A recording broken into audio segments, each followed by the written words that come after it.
Good morning. Welcome to the Bond Sunday morning services. Thank you so much for being with me. I am Jesse Lee Peterson. You can get involved by calling 1-800-411-2663, 1-800-411-BOND. You can also email, and we can read your emails as the service is happening. Email is church@bondinfo.org, church@bondinfo.org. And put your name in town, name in town, name in town. Good morning again here to everybody and their mama.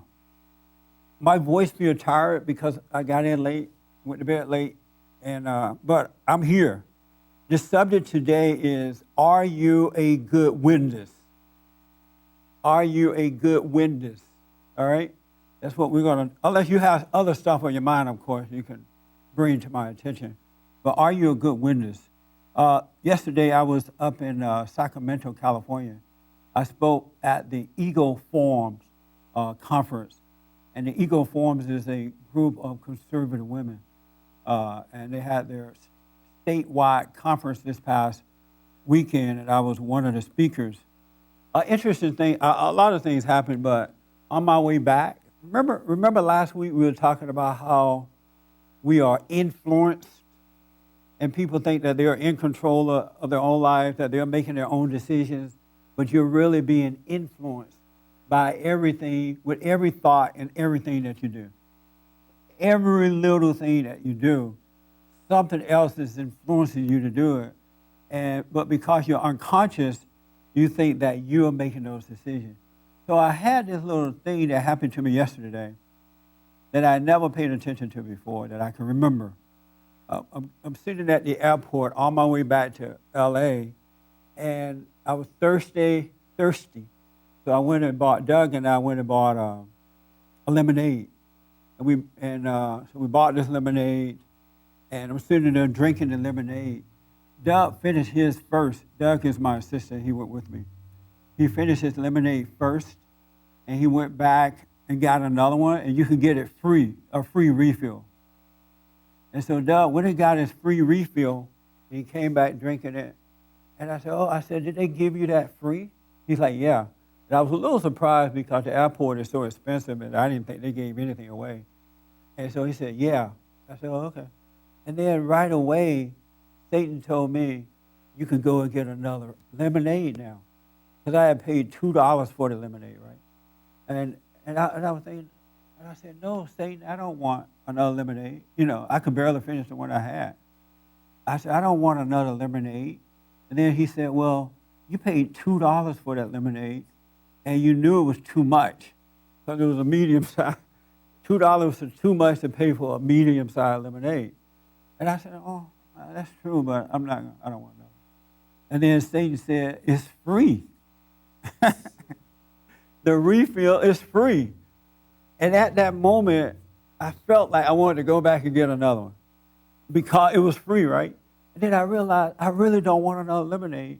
But I thought, wow, it's something else how Satan can convince me that I do want something I really don't want. Because one was enough for me. But when he said it was free, the urge got greater, became greater because it was free. Isn't that something? And then I said, no, Satan, I don't want another. And when I said that, I just realized I didn't want one. Everything left. His suggestion left and everything. And I was satisfied with the lemonade. I barely finished the one I had. I went on to finish it. But I thought, wow, how many people pay attention to that type of thing? Because when you think about it, it doesn't seem like it's a big deal. Isn't that true? But it really is a big deal. Because that's how he can make you overeat. He can make you eat the wrong type of food. He can tell you you want cake when you really don't want cake, or ice cream or something like that. But because you're not conscious that you're being influenced, you think that's your decision. You think, oh, not a big deal. But it really, really is. It really is. That's why I said pay attention to the small things so that when the big things come, you're ready for them.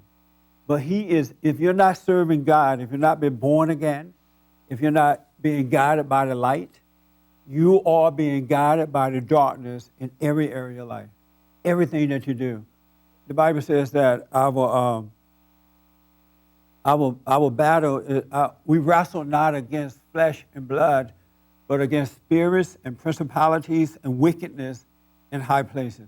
And I'm telling you, once you wake up, once you're born again, once you enter into that kingdom of heaven, you're going to see how you're being influenced. It's going to be amazing. But it's going to be good because the more you can see, the freer you become. When you can see, you will stop getting mad at yourself for doing wrong. Or you won't get too happy at yourself for being successful. You just have a good life, an even key kind of a life. But isn't that something? But it doesn't seem that important, right? But it's so important. And I know the the lemonade thing may not seem like a big deal. But if you start watching those little things where you think you're in control, you're going to see that you're not. Had I not been conscious of that, not recognized Satan's voice, I would have gone and got another lemonade because I had already thought $2 was too much. And that was my way out. But I'd rather have seen how he was trying to control me than the extra dollar I had to spend. Yes, sir. Oh, no, I was just. Never mind. I'll bring it up later. Oh, okay. Today we're talking about, are you a good witness? When I asked that question, do we have good witnesses here? A good witness of truth. A good witness for God, for truth. We don't have any here. Well, you're in the right place to get help. You're in the right. You're just kidding? No, I'm right. Oh. I also want to make this announcement while you're thinking about if you're a good witness. Within this year and last year, I've been speaking across the country. And what I realized is that people are hurting. You know, they're involved in political things. They're out there trying to save the country and fight for the country. But they are hurting. They are like spiritually lost. Their families are messed up. It's difficult for people to really work together to get a good outcome into what they're doing because of the ego being in the way. And, you know, people come together, a lot of conflict. And so in my talk, whenever I give a talk, I make sure I talk about, and thanks to God for this, how to overcome their personal issues so that they can work together as one. Because really what we're trying to do in everything that we do as children of God is to bring people to God, to point the right way to Christ, even if it is political or whatever, right? And so I've noticed that, and I made some notes about some of the comments I get. I noticed that I get standing ovations wherever I go. And I'm not bragging at all because it's surprising to me. When I was growing up, I was born with my lip split. I had a cleft lip. And in the back here, I don't have a palate. You know how you had that palate tone thing hanging in the back? Anybody have one? You have one? Yeah, Sherry doesn't even know what it is. You never look down your throat and see that thing hanging? Oh, that? Oh, yeah. Oh, yeah. I didn't know what it was called. Yes, sir. We can't do that anymore. If you want to have someone speak, you have them speak on the mic. Well, he's going to have to move about. But he can't. You got to give him time to get there. We have mics today for you to speak on. You're going to have to. But that was okay with that person because everybody answered at one time. But I got your point. Well, I didn't have one of those. And so when I was growing up, I couldn't speak very clearly. And so the kids would tease me about it and stuff like that. And then I have a big head because my dad has a watermelon head, right? So I got his head, so I was teased about that. And I just never, it wasn't in my thinking at all that I was going to be a public speaker. It just was not thought about. You know what I'm saying? You know how some things you don't think about, right? And so I'm riding on the plane yesterday, and I'm thinking, wow, it's amazing that I am a public speaker, and then the words that I speak, which are given to me to speak, it's inspiring people, encourages people. It causes people to look at themselves and to wake up and to get better. And that's just mind-blowing to me.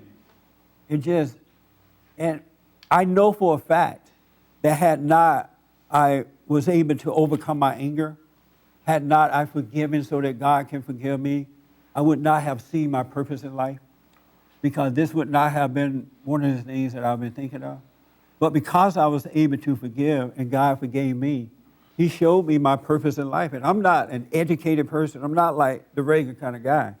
But I say that for you to know that he would do it through you too, whatever the purpose may be. It may not be public speaking, but whatever it is, it's going to work for you, and it's going to work. It's easy to do. And you're going to be blown away about your real purpose in life, because it's nothing. Your purpose in life is not what you can think that it is. It has to be.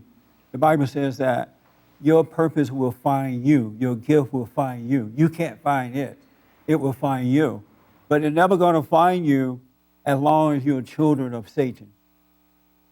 Because, Satan doesn't like God. He doesn't like his purpose.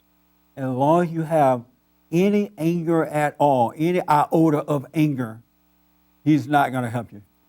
You won't ever know your purpose. So forget about it. If you decide that you're going to hold on to anger, just go out there, hustle in life, and try to make it. Because you would never find your purpose, because the purpose is for good. It's to enlighten, it's to point the way to God. And so on the road, when I'm on the road now, I hear people, a lot of people tell me now, I'm surprised that you mentioned men, that you talk about the order of God. That order of God in Christ, Christ in man, man over woman, women over children. A lot of Christians, men and women, are telling me that is not dealt with at all. People are afraid to bring it up for fear of making women upset, for fear of whatever may happen as a result of talking about that order, that spiritual order of God. And to me, I don't know how you cannot bring it up. Because if you don't get that order back, if you don't come back to that, nothing else is going to work. No money, no government, no fake love, no where you live, no whom your friends are, or nothing. Nothing else is going to work but that order. And I have to tell you, men are weak. And women are mean. The women hate the weak men, the men hate the mean women, and it's a mess.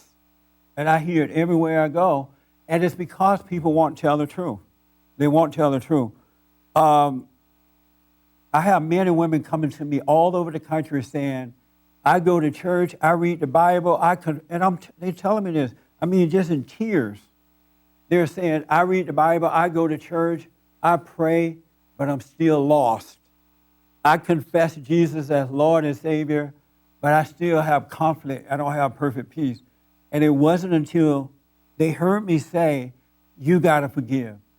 And you got to forgive your parents first. And most of the time, it's the mother.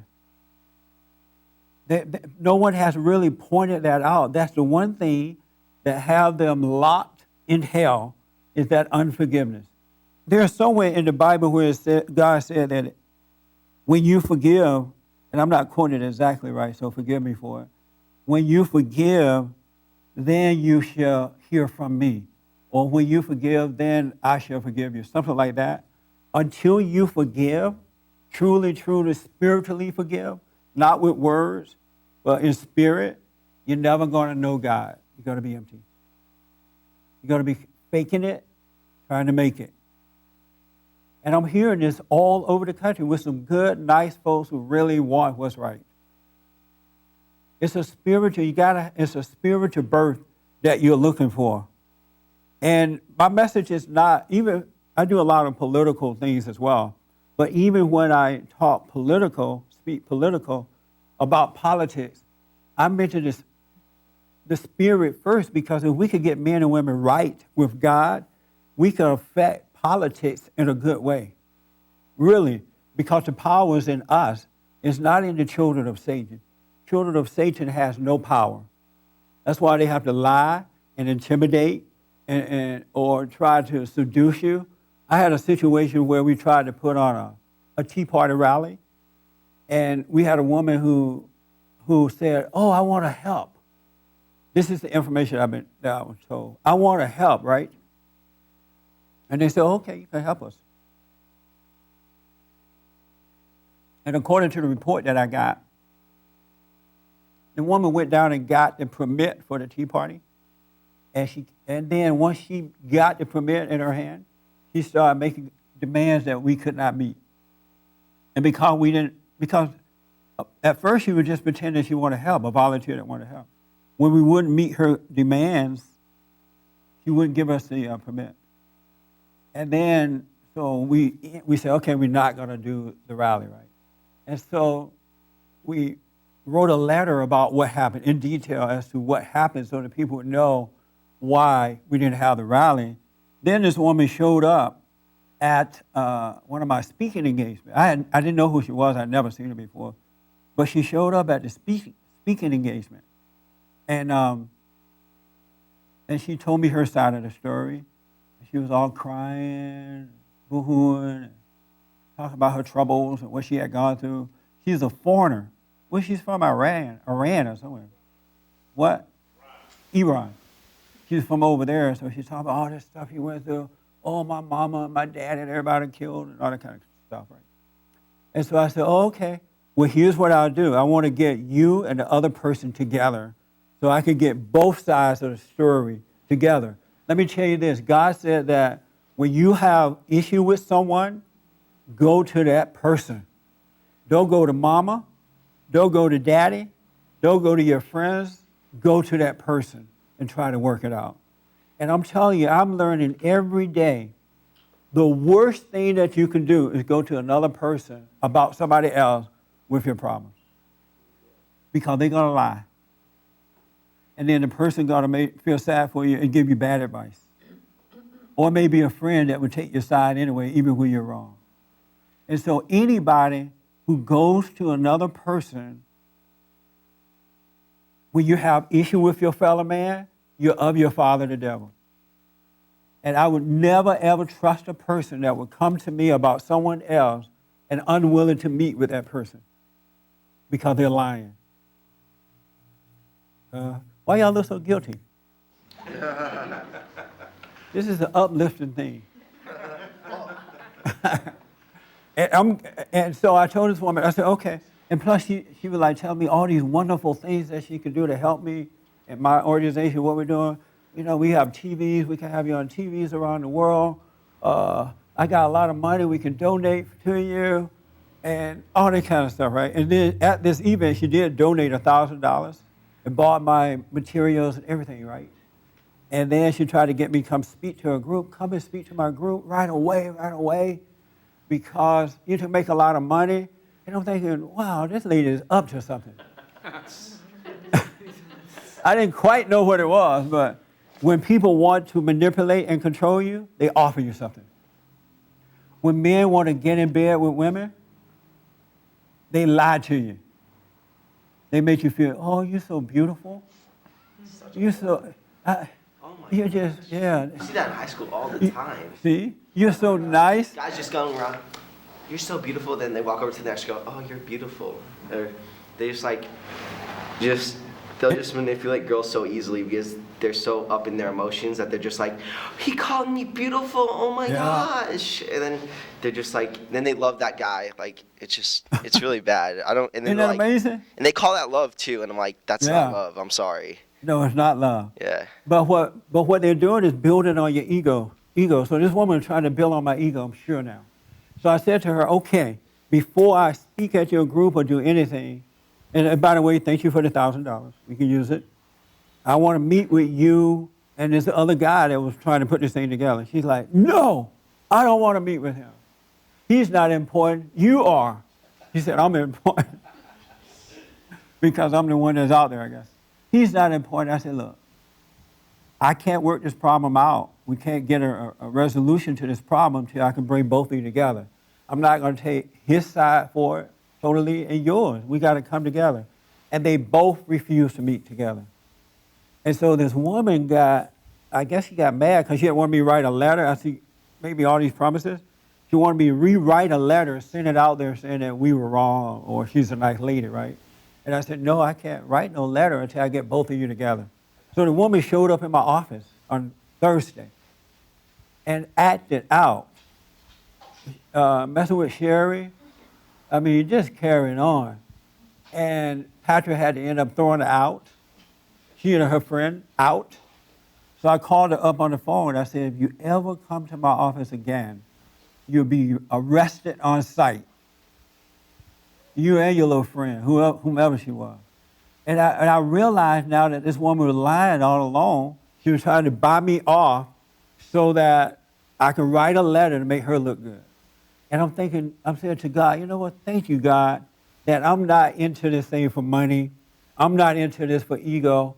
Because if I was into it for ego, I would have gone with this woman, wrote a letter just to get her money and be on TV.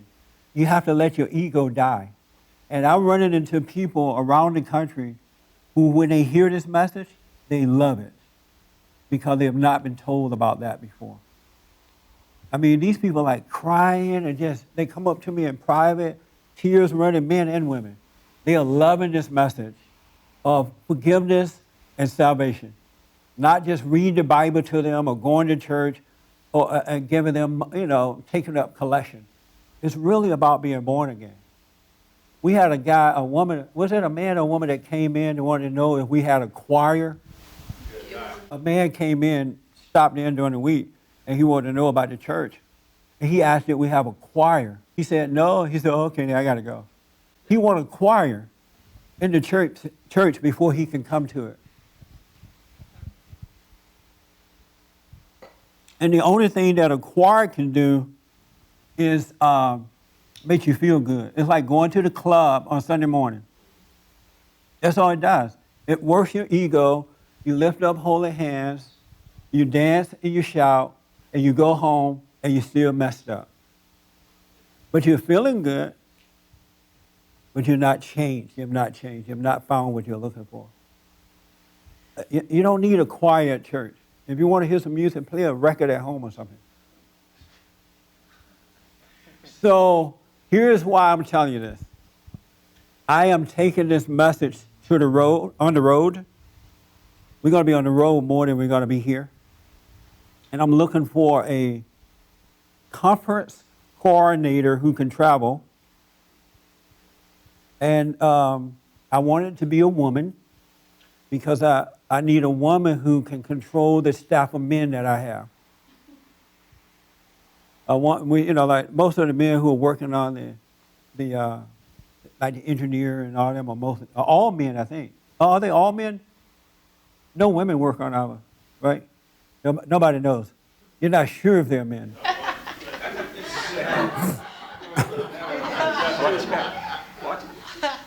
They're all men, but I'm sincerely looking for a person that can put conferences together in other parts of the country, and we're going to go on the road. And I do want it to be a woman. I want her to know what she's doing because men today can't do it. They are afraid. They're not self-motivated. They don't know how to get it done. I have my audio engineer, my audio engineer is excellent. And he is not, what is he, Arab? A median. Self-motivated, good to go. But the rest of the guys, I had to pray every day for them. My engineer, who is black, and my producer, who is black, can't get anything done together. The producer trying to get the engineer to do something. The engineer won't talk to the producer. He's like talking to him, he won't respond. And the producer's like, what am I supposed to do, Jesse? He won't say anything. I'm like, slap him or something. This is not the way men act. But I am sincerely, we have a job open immediately for a woman. It doesn't matter the color. All I want is you to be motivated, self-motivated, a go-getter, and can put these things together. Because we're going to take this message out to people who are hungry for the message. And we'll cover all your expenses, and you'll get a salary and all that kind of stuff. This is too many people out there suffering for us to be just sitting here. Well, I'm not just sitting here, but we got to spread the word. If not, we will continue to lose families, and we'll lose our country. Abortion will continue. Violence in the families and the community will continue because a lot of these people who are having abortion and committing crimes are Christians. And the reason that they're committing the crimes and having these abortions is because they don't have love. and they want love, but they don't know how to find it. They really don't know how to find it. We have the key to that message, to the way to find that, and we're going to get it out there. So if you're a woman and you're looking for a job, putting together conferences around the country, make sure you call the office and ask for Patrick. Oh, send us a resume, right? We want your resume. And I don't want a man, no man should apply for it. No man, I don't care. I have enough men giving me enough headaches. Oh, man. So, do I get points with the ladies now that I'm really being honest about men too? Do I get any points for that? 5 points. You hate men, huh? That's right. I hate men. Okay, 5 points. But that's a serious job offer. Also, we're looking for a fundraiser as well. Yes, Kelly. This is unrelated. Should I? Yeah, we can get to the real. I just need, because I'm realizing that these people are hungry for the truth. And they're not getting it in their churches. They're not hearing it on TV and radio and stuff like that. They're not hearing the truth. They're not hearing real talk. They're not hearing the truth that points you back to God so that He can change your life. So I'm real serious about this. Yes. You've been talking about being influenced, Yes. and you mentioned something this morning that caught my ear, and it was you were talking about your purpose, and how it totally wasn't in your mind to do what you're doing today, yet you're doing it, Yeah. and yet it's working really well. Yeah. And I've just been thinking about kind of, pretty much our whole lives at every stage we're taught to have goals and dreams Yeah. and, figure out what you want to do, and, really at every stage. And I'm starting to realize how a lot of those things are just kind of false and leading you in the wrong direction. Yes. And they just kind of get to the point for me sometimes where I just realize that, it's making me resist kind of my present when I'm thinking about, I don't know, X, Y, Z, but, and how it can kind of enslave you almost, this does. mindset. You're thinking like, oh, this is, Yeah. how it should be, or, When you're living in darkness and you're stressed out like that, trying to, work and create and earn and be on top and be number one, you may get there in the physical. You may get a lot of money. You may live in a nice neighborhood. You may drive a nice car and have fancy friends, but you soon have a heart attack. Mm-hmm. Or you have conflict. Your family is falling apart. You're not happy. Because God said of ourselves we can do nothing, right? And that we know nothing. We don't even know what we want. So when you turn your life over to Him and allow Him to guide you, there is no stress. Well, stress exists, but it's out here and not inside of here. And the stress that's out here is just making you a better person, not a bitter person. But when you're operating from the imagination, from the anger, from resentment, then it does stress you out. And you never get what you want in life. Not that peace that you're looking for. More and more men and women are having heart attacks and getting cancer and all kind of stuff because they're so stressed out. And we look at them, we think, wow, that's a good person, right on, go get her. And, they're making things happen, and then the temptation comes for you to want to be like that. Then the next thing you hear, oh, they had a heart attack, they're dead. You're like, what? Because you don't see the motivation behind what they're doing. God has it already laid out for. I'm so satisfied with myself, I can slap myself. I am. I'm just so, and it's not because of me, it's because of God. He changed my life. He caused me to forgive my mother, who had really set me up. And then, my mother had a way of presenting herself in that if you told her the truth, she started looking like you're hurting her, Like, I'm the mother, why are you doing this to me? So it was hard to tell her the truth about herself because, mama don't do no wrong kind of thing. And plus you have her identity because you resent her.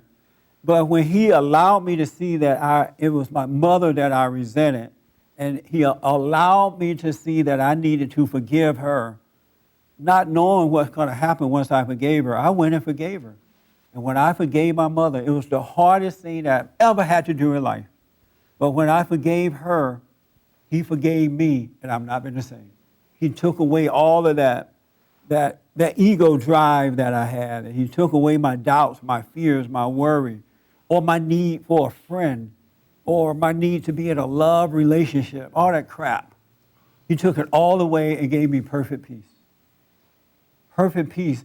And in 24 years have gone by since I woke up, but 22 years from doing what I do, I've never had to write down a speech. I never had to do a 5-year plan. I don't think about what I'm going to do. I don't know how to think about what to do, because how do you think about what God will have you to do if you don't know the mind of God until he reveals it to you? So there is no temptation there to do that at all, one day at a time. One moment at a time is that's all that. It's so nice, as I'm saying, and I'm realizing it's so nice, that's all I know to do. I don't know how to do anything else. Whereas when I had that resentment in my heart, I was out there trying to do everything to make my life work, one thing after another, job to job, woman to woman, just something. Yes. I think it's just one of the biggest problems in our country, especially because people don't even look at it as a bad thing to Right. have goal this, 10-year plan this, 5-year plan that. They feel good about it, and they're like, I'm a responsible human being. I'm setting out, what I'm going to do this year, this month. I know. And it's really setting yourself up for self-judgment because you don't know what, life is going to throw at you. But Yes. people just don't even examine it. Like little kids, have goal this, that, and the other. And I think it's really interesting. It doesn't Some of allow the for hardest freedom. people to deal with are those who are goal-oriented, because they're like, their minds just sat on that. And if you suggest something or you interfere with it, they'll cut your throat because they're afraid that they'll lose what their mind is set on. And then they'll doubt themselves if you try to say, oh, you're doing something wrong. They get mad at you about that too, because it's of Satan and not of God. Let me ask you this before we move on to Irma's over there. Are you a good witness of God or of truth? Yes. You are a good witness. Yes. And why do you say that you are? I say that because I've actually thought about this before. I think it's been one of my goals to be a good witness, and there have been times when I've been a horrible witness, and those were the times where I was trying, and the way that I think of witness is example, like an example of Christ, or, just spreading truth, basically, truth that will set people free and just help them live better lives, based on what I've seen, and I haven't seen that much, and, I'm young. But I realized that the times where I was specifically trying to be a good witness were the times where it just backfired completely. Yeah. And now I don't put such an emphasis on it, and I just kind of live my life until I very clearly see, it'll just come naturally, I realize, when it's time to, be a good example. Okay. Or, say what I see as truth. Most people do not trust God. Most people. They would say that they do, but they really, really don't. They know the scriptures upside down, inside out. They can quote the scriptures until the cows come home. You know what it means until the cows come home? Yeah. But they have no faith in God. Let me ask this. Michelle, how can you tell when you don't have faith in God? Do you have faith in God? She's like, I knew I shouldn't have shown up here today. I let John convince me to come here. I haven't been here in a long time. Do you have faith in God? Yes. You do have faith. Yes. And how do you know you have faith? Well, I notice I look at everything and I stop trying to make all the decisions and trying to do everything myself, and I just let God lead me. Are you a good witness of God and truth? A witness as far as seeing or telling? You know what, to be a witness, you know what that means? No. Oh, okay. What's your name with the glasses on? Gabriel. Gabriel, define witness for her. Are you a good witness of God, Gabriel? Witness is basically the same meaning as in court, to testify to what actually you've witnessed, what you've seen and experienced as a fact, and so you would be, I guess it's the so the core of that idea would be your faith. That's the core component, would be faith. Are you a good witness? I don't know until I'm judged at the end of time, but Oh. I hope that I am, and I know that God is the truth, and I know that my life has been rearranged around that. Whether I'm a good witness, I don't know really. Oh, okay. That's the honest answer. You don't know for sure. Okay. So, Michelle, are you a good witness? I can't say as well. Oh, okay. Oh, you follow the lead, huh? Okay, that's honest. Yes, ma'am. In the red. I have a question about something you said earlier. You said that when you realized that you resented your mother, Yes. okay, then things were able to change. Yes. What is the best way to help young men realize that, who, love their mother and, respect and honor their mother, but to help them to realize that there is resentment there and Yes. it's okay? I do have to say, not all, but most men and women do not love their mothers. They don't respect their mothers and they don't love them. I would go as far as saying, I'll say 90%, right, just to be fair. Do not love their mothers. They resent their mothers. And what I tell them to do is, men and women to do, is the best thing to do is to get to know yourself. Because before God allowed me to see what was wrong so I can overcome, I realized one day that I was getting worse in life and I wasn't getting better. I was going to church, reading the Bible, donating the money, quote unquote, speaking in tongues, doing all that stuff that they were talking about doing, right?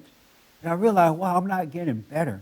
And when you read the Bible says that if you believe in God, then life is good. His way is easy, and that we should have love. So the first step is to get to know yourself, to be honest with yourself. When you can start being honest with self, then you open up the door so God can come in and show you. Because you come out of denial. And as long as you're in denial about self, meaning that, I had to realize I was an angry person. I was insecure, a wimp. Didn't really know what I wanted to do in life. When I can face that, that's when God can come in and show you. But the hardest thing in the world to get, unless it's a person who is seeking the truth and who is suffering and want to understand how to overcome the suffering, it's hard to get people to really be honest about themselves. Who want to see that they are no good? The average person is no good. The average person has a wicked heart. Just absolutely no good. So I had to see that I was no good and that my heart was wicked. And up until that point, I had not wanted to see that. Well, as a matter of fact, I didn't even know I was supposed to see it. You know what I'm saying? And only when I started asking that question of myself, what's wrong with me? How come I can't function? That God was able to come in and show me. That make sense? Yeah. That's how you get it, folks. You got to be honest about yourself. That's the only way. You got to overcome or come out of denial. Our theme this year is don't blame others for your anger. No one is responsible for the way you feel. When you can take that responsibility because you are the one who is overreacting to other people, to other situations. Are you a good witness of God and of the truth? Over here, Rob. Wake up, buddy. Rob, like this. Yes. You are a good witness? And why do you say you are a good witness? Because people around me have asked questions and they have seen my witness and they are beginning to question their behavior and what it is that they're doing and the scriptures that they're spouting and how they're living that and what they're doing. So, yeah. Right on. Good. Yes, Patrick. We need more. The reason I'm asking this, because we need some real witnesses out there. in the world. We don't just need Christians who read the Bible and go to church just for, whatever. We need Christ's personality out there. And it's hard to find. It really is hard to find. Yes, sir. You were talking about earlier in the beginning about the lemonade example. Yes. I really noticed when you said that I am missing those times of seeing what's going on in the moment. And I'm spending a lot of time having to adjust myself after the fact. Yeah. I went to bed too late. I have to adjust later, go to bed. It's like very mechanical. Yeah. I ate the wrong thing I shouldn't have. It affected me bad. I got to watch not to eat that. And I'm noticing I'm spending a lot of energy and time kind of adjusting the problem after the fact instead of just noticing what's up at the time and letting it pass or what have you. God said that we should have his mind, the mind of God. And God's mind, his mindset, the way he thinks and sees things is in the moment. It's right here, right now. It's not an illusion of the past, and it's not an illusion of the future. In the Bible, it says something about I'm the Alpha and the Omega, something like that. Is that right? Alpha. Right, and that means right now, here and now. He's right here, right now. And when you're born again, when you come into the light within, you start to live right here and right now. You don't live in this illusion. The future is an illusion. The past is an illusion. Everything that's happening to you is happening right now, but Satan jumps in there and says, oh, what about your past? Or what you going to do about the future? You got to worry about that, right? And it just stresses you out and kills you. When I was telling Doug about what I had realized with the lemonade thing, I'm like, ain't that something, man? He's like, I have no idea what you're talking about. He said, I would never think about a lemonade situation. That's too much to think about. And I'm thinking, you're not supposed to be thinking about it. You're supposed to be observing. Right. Be aware. The mindset of God. And I think that's what you're getting to in the witness thing. Yes. I can't call myself a good witness in the sense that now if I start to, in the moment, see these things better and not have to clean them up later, can come back and say, yeah, I'm a good witness at that point. You know what I mean? Right. But until then, I think that's what a witness is. A witness isn't somebody who goes out and talks about God. It's somebody who's acting in the way that God is instructing them. Yes. So. And so you're not a good witness at this point. I would say not at this time. I'm about to tell you something else about me. I had a precious moment yesterday, but I'll tell you in a minute. This is better than the lemonade thing. It really is. I don't know. Well, I'll get to that. Let me take the young lady in the back first because she's been waiting for a while. Stand up. Way in the back. Way in the back. Not the man, the woman. Help me, Jesus. Yes, ma'am. I wanted to ask you a couple of questions. Okay. But right now, I'm feeling really weird right now. I wanted to say something about influence.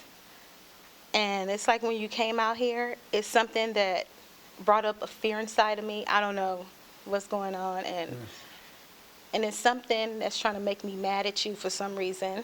Yes. And I'm trying to deal with it. I don't know what it is. And I can see that it's not me. I really can see it. Yes, ma'am. But I've been dealing with this for a couple months, not just with you, just with everything. I've been noticing, I've been having, dark imaginations or something like that. Like, for some reason, fear of death keeps coming up inside of my mind or something like that. And, even when I see, a dead dog or something on the street, I just... Directly into the microphone. Even when I see, a dead dog in the street, I, freak out. Yeah. It can be a raccoon. I don't know what it is. It's just something that rises up inside of me that freaks out. And it's been going on for maybe 4 months. And then I've been having thoughts of something happening to my family, and then a fear just comes up inside of me or me, and it's it's not just death, it's the way the death is. It's like a wicked death, like torture. Yes. And it's a fear that just comes up inside of me, and it happened to me this morning. I was just crying. I was like, oh my God, it was somebody I truly love. And it wasn't me, it was just something like, it seemed like something came up in my mind, like, oh, I wonder if somebody break in and do this to this person. And it was just a lot of fear that came up in my heart. Yeah. And I was like, I've been experiencing, and then right now I'm feeling really like weird right now. Couple of things. One, the reason that is carrying on like that in you because you have this pent up rage that you're not let go of yet. You know, you're judgmental of yourself and other people because of that unforgiving spirit, resentment that's inside of you. But the good thing about what you're saying is that you can see it. You see this happening inside of you. And all that I ask you to do, and the only thing that God will want you to do is just watch it. Don't go in denial about it. Don't go get drunk to try to get away from it. You know, don't go have sex and anything that will help you escape that. And if you just because God is allowing you to see it. Most people, this is happening with, but they don't see that it's happening. They just know they're feeling, crazy and stuff like that, and they're thinking that it's them. And so instead of facing it, they go get high or drunk or something. But if you could just be still and watch it, God will do the rest. Because it's He who is allowing you to see it happening. So you're blessed in that area. Just do nothing about it. Don't go in denial. And if it gets too bad, it becomes so much that you can't handle, you can say, Christ, help me through this. 1 or 2 words, if you have to. But as long as you observe in that, and don't go in denial, don't try to do anything about it, don't yell at anyone, don't blame anyone, because that helps you escape too. Because it wants you to be mad at me, so you don't see that as you. It wants you to take it out on someone else, because it would get more life. If you can hate me or hate somebody or act out, you give it, that dark spirit, more life to live. But if you just watch it, the light of God that is within all of us is shining on it, and it'll take care of it. It'll rebuke it. It'll make it leave your body. So you're blessed that you can see it. And don't let Satan deceive you to act out or do anything about it. Because it's spiritual, and of yourself, you can do nothing about it. All you need to do is to observe it. And know that it's not you. That's all you need to do. You're absolutely right. It's not you. Did that help? Yeah. Yeah. It's not you. And if I can get every angry person to realize this influence, this thing that's driving you to make you do the things that you don't want to do, it's not you. It's Satan, the spirit of Satan that's made a home inside of you. And it lives off your ego. It lives off anger, resentment, overreacting, judging others, and all kinds of stuff. That's how it gets its life. But if you do nothing, it can't live in you. So you're blessed that you can see it. Don't worry about it. You'll be fine. Just sit in the morning when you get up to pray. Just be quiet. You don't have to be all hooping and hollering. Just be quiet. Be still and know the truth, and God will take care of it. All right? Good for you. That's cool. You're a blessed woman. The fact that you can see. Most ladies don't see it. Even men don't see it. Yes, sir. You can go to Frank. Yeah, one thing about advertisers, this is how they work through people. They want to put messages in your head without you being aware of it, and you'll be controlled by it. And I mean, you'll have things like buying coffee. You want to go to Starbucks, McDonald's, all those things. Advertisers with the commercials will put them day and night. That's right. So that the emotionalized person, they want it to go underneath your conscious. They call it subliminal.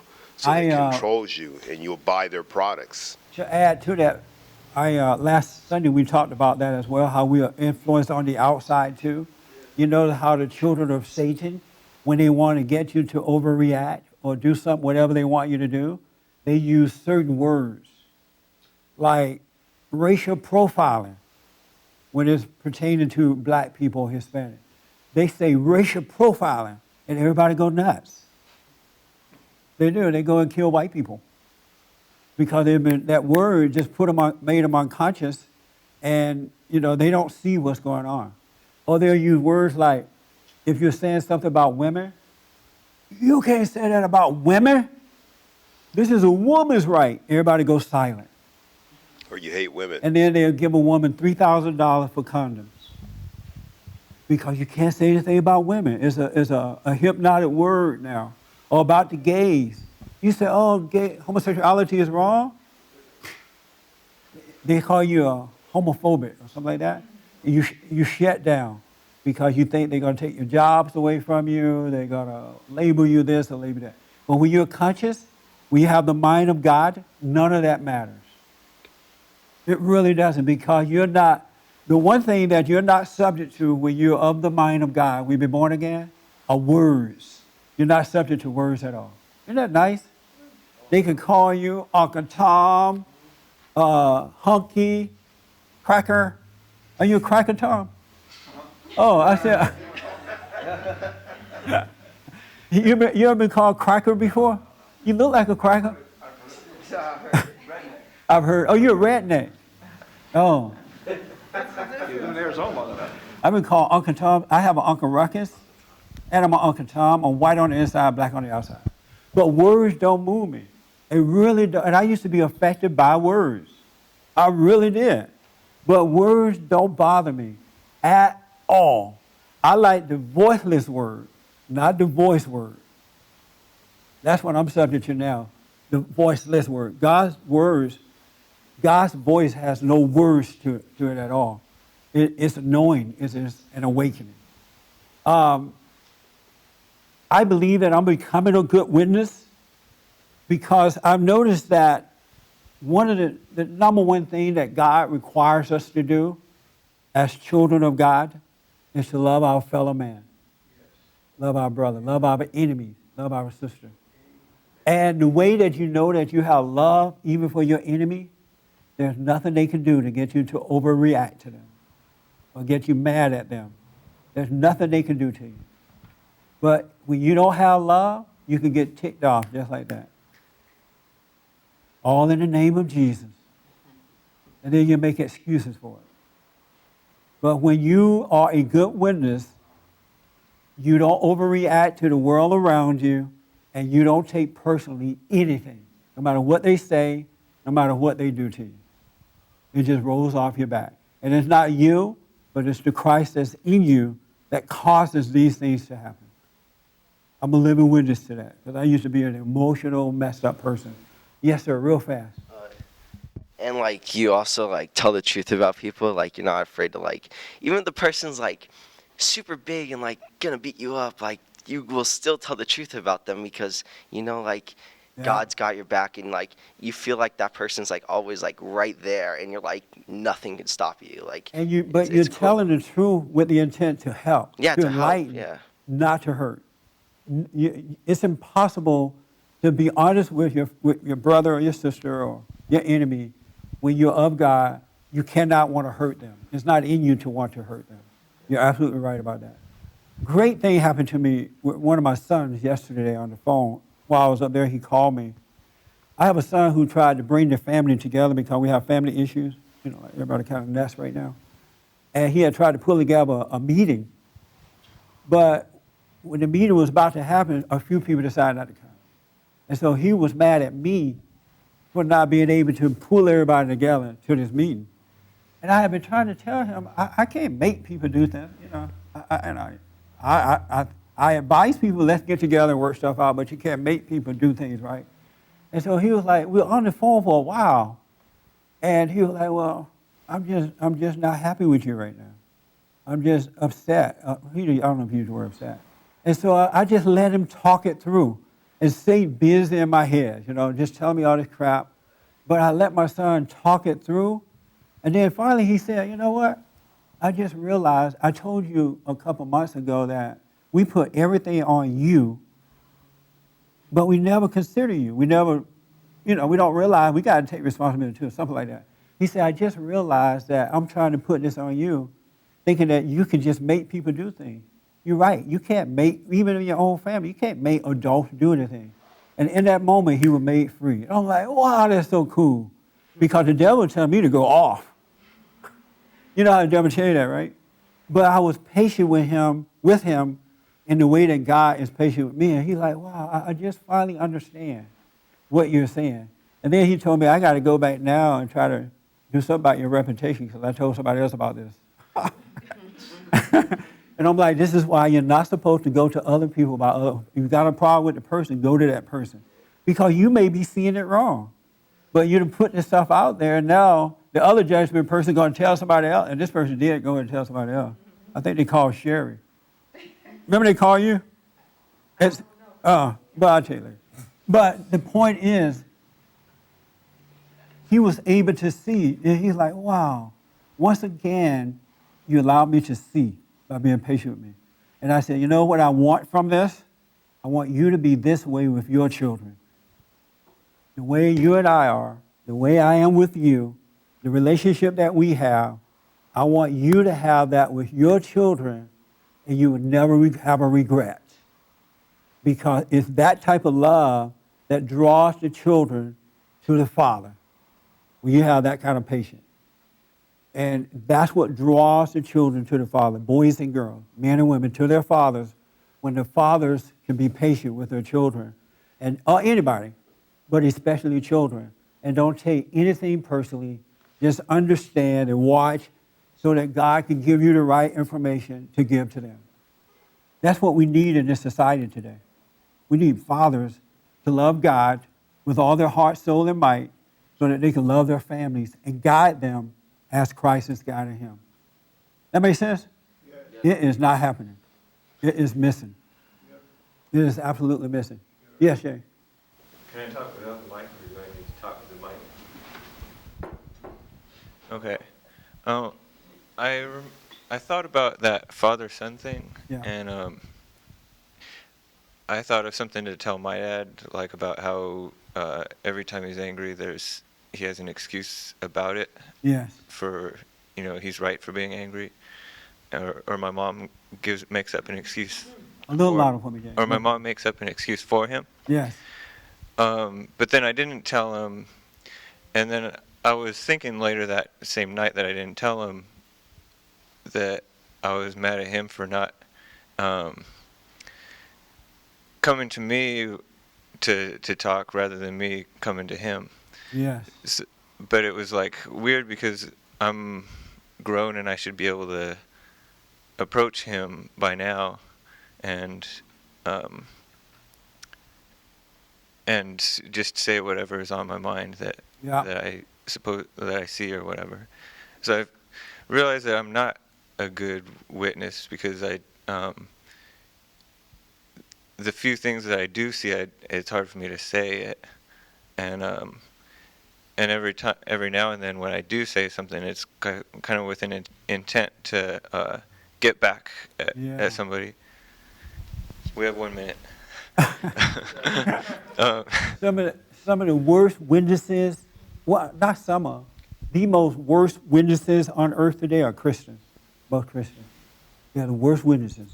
They are turned off to people who don't know God because they're supposed to have perfect love, but they're angry, they're emotional, they're judgmental, they're destroying their own families and other families. They are backbiters. They don't go to their fellow man and deal with that and keep it there and let it go, and it just turn it off everybody. And it's only because they have not found that place within. And in the 30 seconds that I have left, if you want what I'm talking about, you got to get to know yourself and admit that you're an angry, evil, no good person, and then God will do the rest. That's all it takes to come out of denial and just be still and know the truth. But you got to forgive so that God can forgive you. Thank you for tuning in. And thank you guys for being here.